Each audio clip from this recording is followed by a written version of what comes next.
The general plan of the city of Barcelona was designed by Ildefonso Cerda Sunyer in 1855, after the Spanish government decided to demolish the original city walls. To make a new extension plan, Cerda created a topographic map of the area in order to create the best possible city. This was vital to the new plan because it provided Cerda with more in-depth knowledge of the area he was designing, and it allowed him to work with the existing landforms. While designing the city, Cerda focused on human essentials, such as natural sunlight, greenery, ventilation, a smooth sequence, and proper waste removal.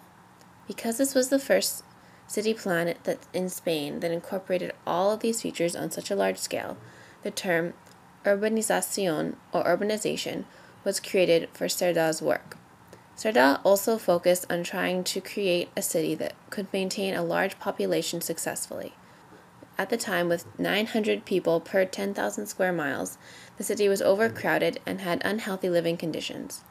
Cerda, an engineer, therefore created a grid pattern for the city that consisted of many rectangular spaces.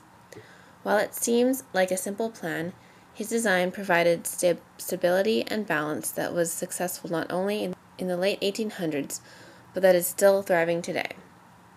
When Cerda designed this plan, the population of Barcelona stood at a densely packed 200,000. However, as of 2006, the current population of this city was 1,605,602 people. One reason why Cerda's work is significant is because even with the dramatic increase in population, his design was still successful. For example, as the city grew, so did the need for more facilities, and in turn, the need for larger spaces. Because the plan was formed around a grid, accommodating vast buildings was not an issue. For instance, the massive St. Paul Hospital in Barcelona fits easily into 9 blocks of space without disrupting the flow or pattern of the city at all. As the population increased, the city adapted and changed. Currently, because of the close proximity of the structures and people in the city, more and more safe public spaces are formed.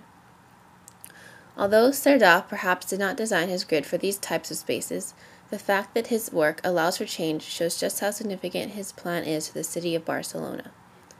This plan is also significant and revolutionary because it did not separate classes in its design. In other words, the social classes were meant to interact and come together to form a unified city. He implemented this idea by creating living quarters that held both the upper and the middle/lower classes in one unit.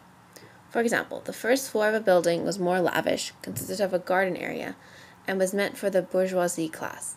The upper floors were more practical and were used by the working classes.